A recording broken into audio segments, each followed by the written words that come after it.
तो जैसा कि लास्ट एपिसोड में हमने देखा था कि डैन हुआंग सेक्ट का गार्डियन वूजी पैलेस को डिस्ट्रॉय करने पहुंच गया है, मगर इसी दरमियान मास्टर एचिन के पैलेस में एक मिस्टीरियस बंदी पहुंच गई जो कि दावा कर रही थी कि वो ड्रैगन पॉट की सर्वेंट है। तो मास्टर एचिन ने उसे वूजी पैलेस में एंट्री दे दी। हालांकि इसका मकसद तो कुछ और ही था। अब जैसे पॉट में खाना पका उसे खाते ही मास्टर एचिन बड़ी तेजी के साथ ब्रेक थ्रू करने लगे। उनके बार बार लेवल अप होने की वजह से डैन हुआंग का गार्डियन उनकी पावरफुल ऑरा से ही घायल हो चुका।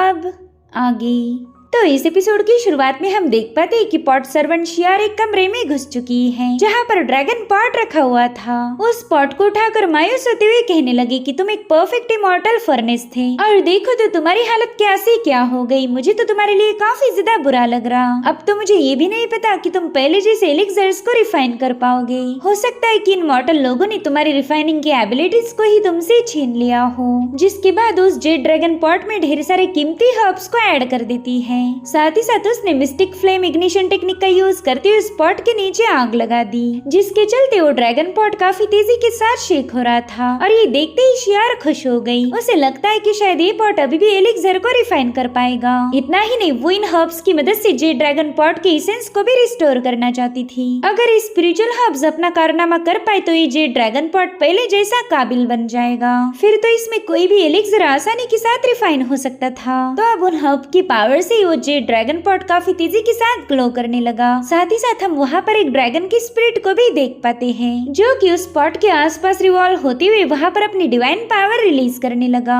और अब इस प्रोसेस की पूरा होते ही वो पॉट अपने आप शियार के हाथ में आ जाता है। शियार भी उसे हील होता हुआ देखकर काफी ज्यादा खुश थी। वो कहती है कि मेरे पास मास्टर से कांटेक्ट करने का एक टैलिस्मान है, तो उसी टैलिस्मान का यूज करके मैं हमारे मास्टर तक तुम्हारी खबर पहुँचा दूंगी। फिर तो हमारे मास्टर खुद होकर इमॉर्टल रेल्म में हमें लेने आ जाएंगे। खैर मेरे ख्याल से अब हमने यहाँ से भागना चाहिए। यहाँ पर रुकना हम दोनों के लिए काफी ज्यादा खतरनाक साबित हो सकता। अब वो वहाँ से भागने वाली थी कि तभी मास्टर एचिन अपनी साथियों के साथ वहाँ पर पहुँच गए। वो हैरान होकर शियार से पूछ रहे थे कि आखिर इतनी रात गई तुम मेरे पॉट के साथ क्या कर रही हो। उन्हें देखते साथ ही शियार तो काफी ज्यादा पैनिक हो गई। उसे समझ नहीं आ रहा था कि अब मास्टर एचिन को क्या जवाब दिया जाए। वहीं पर मास्टर एचिन कह रहे थे कि मुझे जल्दी बता दो कि तुम यहाँ पर क्या कर रही थी। अरे वो गुस्से में उसकी तरफ आगे बढ़ने लगे तो शियार भी थोड़ा सा पीछे हटते हुए कहने लगी कि मैं तो यहाँ पर खाना पका रही थी। आपने ये कहा था कि मेरे हाथ का खाना बिल्कुल भी अच्छा नहीं बनता, तो मैंने सोचा क्यों ना थोड़ा सा खाना बनाने की प्रैक्टिस की जाए। जिस पर मास्टर एचिन कहते अरे वाह ये तो बहुत ही अच्छी बात है, तो बताओ फिर तुम्हारा खाना कहाँ पर है। वहीं पर मुरंग तो उस पॉट को ग्लो होता हुआ देखकर काफी ज्यादा खुश हो गई। वो कहती मास्टर ये पॉट तो दिन ब दिन खूबसूरत होते ही जा रहा। अरे अब मास्टर एचिन ने जैसे उसका ढक्कन हटाया वो सारी चमक गायब हो गई। साथ ही उन्हें किसी चीज के जलने की बदबू आ रही थी। तो आर्टिफैक्ट उस बंदी से कहने लगा कि आखिर तुमने ये क्या बना दिया, ये तो बड़ी ही घटिया डिश है। वहीं पर मास्टर एचिन उन सारे हर्ब्स को नीचे उधेड़ देते हैं जो कि पूरी तरह से कोयला बन चुके। शियार तो उन हर्ब्स की हालत देखकर दिल ही दिल में काफी ज्यादा इरिटेट हो गई। वो कह रही थी कि ये हर्ब्स हद से ज्यादा प्रेशियस थे,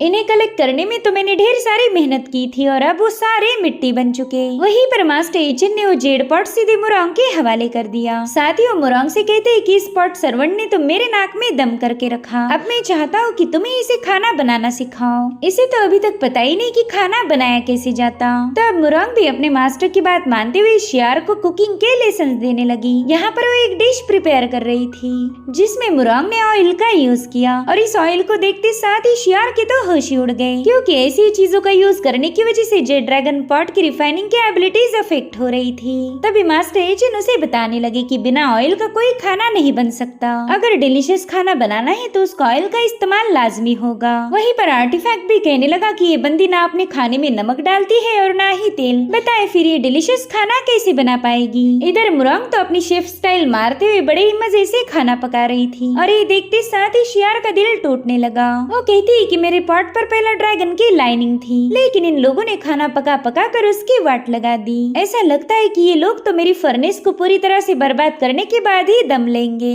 वहीं पर मुरंग की फ्राई फिश बनके तैयार हो चुकी थी। वो कह रही थी कि डिश तो बन गई, लेकिन ये पॉट दोबारा से बदसूरत हो गया। अब इसे पहले जैसा खूबसूरत बनाने के लिए शायद सिस्टर शियारी हमारी मदद करेगी। जो सुनते साथ ही बेचारी शियार और भी ज्यादा मायूस हो गई। उसने बड़ी ही मेहनत करके इस पॉट को रिस्टोर किया था, लेकिन मुरंग की फ्राई फिश ने इसकी वाट लगा दी। वहीं पर मास्टर एचिन ने नोटिस किया कि बंदी काफी ज्यादा नाराज है, तो वो उसे समझाते हुए कहने लगे कि देखो खाना बनाना आसान काम नहीं होता।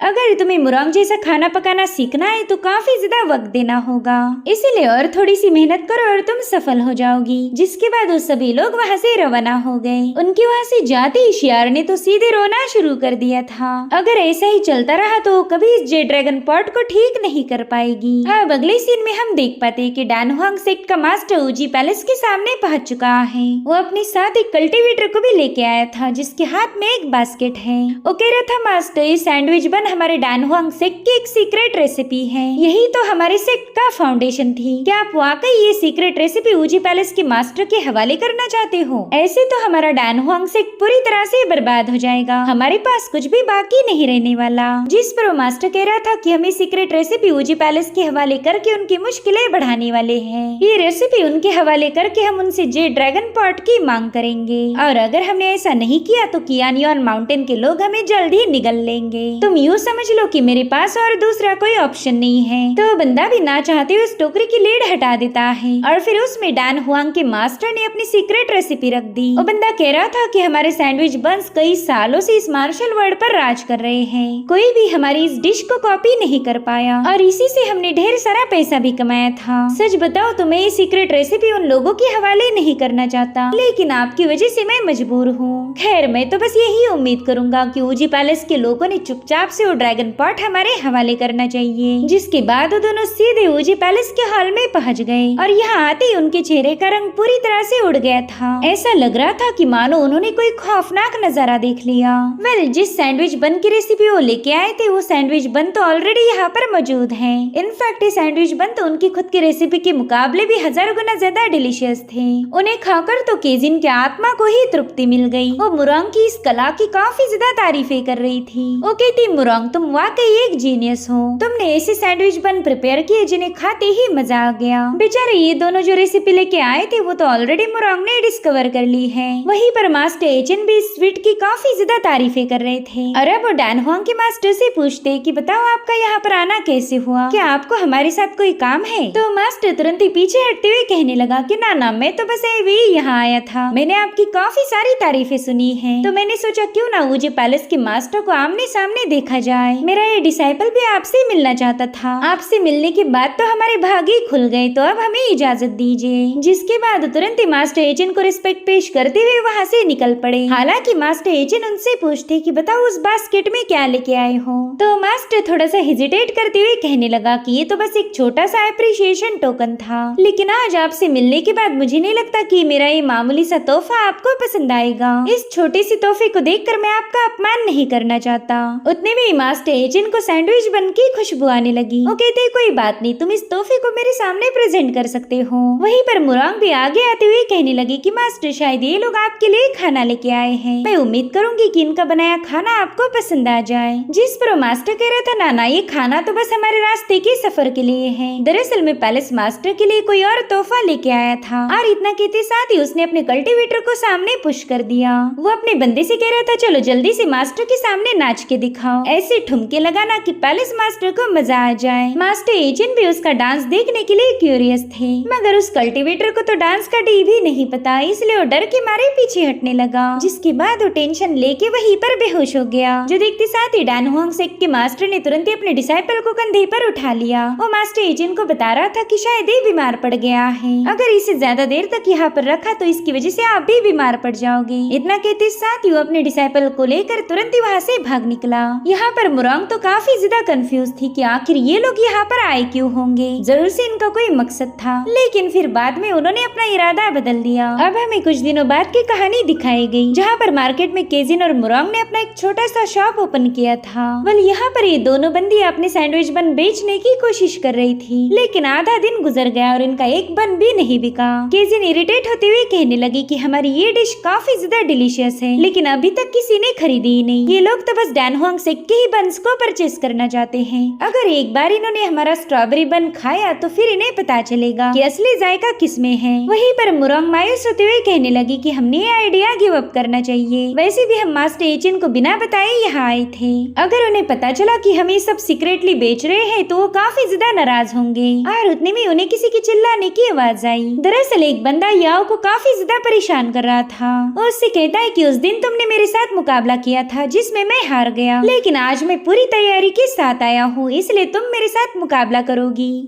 हालांकि याओ इसके लिए बिल्कुल भी तैयार नहीं थी। वो कहती है कि मैंने वो कॉन्टेस्ट इसलिए ऑर्गेनाइज किया था ताकि मैं अपने खोए हुए पति देव को ढूंढ पाऊँ। सिर्फ उनमें ही इतनी ताकत है जो मुझे हरा पाए। मैं यहाँ पर कोई मजे के लिए फाइट नहीं कर रही, इसलिए जल्दी से दफा हो जाओ। अब याओ वहाँ से जाने वाली थी कि तभी उसने नोटिस किया कि इस बंदे ने तो उसका सैंडविच बन छीन लिया है। साथ ही वो बंदा अपनी अजीब सी हरकतें करते हुए याओ को काफी ज्यादा गुस्सा दिला रहा था, इसलिए याओ ने भी इरिटेट होकर उस पर एक लात जड़ दी। हालांकि इस बार उस बंदे ने याओ की लात को पकड़ लिया था। साथ ही साथ वो याओ को चिढ़ाने के लिए उसकी तरफ देखकर इवल स्माइल करने लगा, मगर तभी याओ ने गले में पहना हुआ पेंडेंट अचानक से ही ग्लो करता है और अब याओ ने उस पर एक जोरदार लात जड़ते हुए सीधे उसे हवाई यात्रा पर भेज दिया था। उसकी इस गजब की पावर को देखकर तो केजिन और उमरांग काफी ज्यादा हैरान हो गए। साथ ही साथ उनके सामने याओ का सैंडविच बन भी आकर गिर जाता है। यहाँ पर उन्होंने देखा कि डैन हुआंग सेक ने भी अपने बन में स्ट्रॉबेरी का यूज किया है, जो कि पहला मुरांग की आइडिया थी। तो ये दोनों मास्टर एजेंट के सामने उनकी शिकायतें लगाने चली गई। वो लोग जो कल यहाँ पर आए थे उन्होंने ही हमारी रेसिपी को चुरा लिया है। आप जाकर उन्हें अच्छा सा सबक सिखाएं। उनकी वजह से हम एक भी बन सेल नहीं कर पाए। जो सुनते साथ ही आर्टिफैक्ट केजिन पर आकर चिल्लाने लगा। वो कहता है कि तुमने मेरे बॉस को बिना इन्फॉर्म किए वहाँ जाकर अपनी एक शॉप ओपन कर ली। क्या तुम्हें ऐसा लगता नहीं तुमने गलत किया है? इधर मास्टर एजेंट स्ट्रॉबेरी फ्लेवर की तारीफें कर रहे थे। जो सुनते साथ ही आर्टिफैक्ट तो इन दोनों लड़कियों पर और भी ज्यादा भड़क गया। वो कह रहा था कि तुम अच्छे से जानती हो कि स्ट्रॉबेरी हमारे मास्टर की फेवरेट है और तुम दोनों बेवकूफ उनके सारे स्ट्रॉबेरी बन बेचना चाहती थी। तो केजिन तुरंत ही मास्टर एजेंट को मस्का मारने पहुंच गई। वो कहती मास्टर हम दोनों तो बस हमारे पैलेस की खातिर थोड़ा बहुत पैसा कमाना चाहते थे ताकि हमारी सारी मुसीबतें खत्म हो जाए, और अगर हम ऐसा नहीं करते तो हमें कभी पता नहीं चलता कि डैन हुआंग सेक ने हमारे सैंडविच बन की कॉपी की है। क्यों मुरांग मैं सही कह रही हूँ ना? तो मुरांग भी हाँ में हाँ मिलाने लगी। वेल इनकी बातें सुनकर ही शियार की हंसी छूट गई। वो कहती है कि सैंडविच बन को इजाद किया था डैन हुआंग सेक ने, तुमने बस इसमें एक फ्लेवर ऐड किया है। इससे तुम ये नहीं बोल सकती कि तुमने इस रेसिपी को इजाद किया, बल्कि तुमने तो बस इसमें इम्प्रूवमेंट की। तो तुम लोग ये नहीं कह सकती कि उन्होंने तुम्हें कॉपी किया, बल्कि कॉपी तो तुमने किया है। और रही बात बिजनेस चलाने की, तो उसके लिए स्ट्रेटेजीज की जरूरत पड़ती है जो कि तुम दोनों के पास बिल्कुल नहीं। जिस पर केजिन कह रही थी कि पता नहीं तुम कौन सी स्ट्रेटेजी की बात कर रही हो। दरअसल डैन हुआंग सेक ने क्लेम किया है कि अगर तुम उनके सैंडविच बन खाओगे तो तुम्हारी पावर काफी हद तक बढ़कर तुम असेंड हो जाओगे।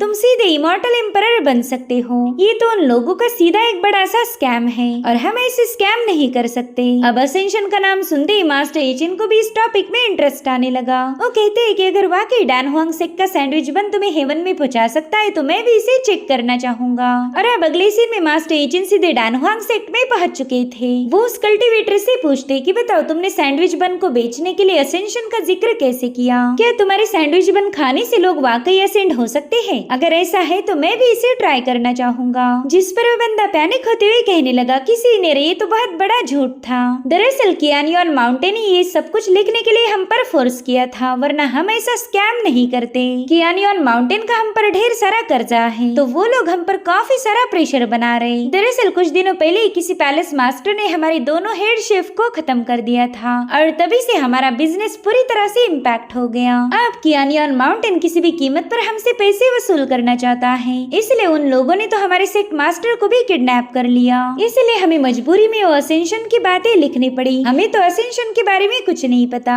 अगर मैं ढेर सारा पैसा कमा पाया तो कियानियन माउंटेन को पेमेंट करके अपने मास्टर को बचा पाऊंगा। ये सारी बातें सुनकर तो अब मास्टर एजेंट भी कियानियन माउंटेन के लोगों से मिलना चाहते हैं ताकि उन्हें असेंशन के बारे में पता चले। और इसी के साथ एपिसोड यहीं पर एंड हो जाता है। Thank you so much for watching. Bye bye, take care.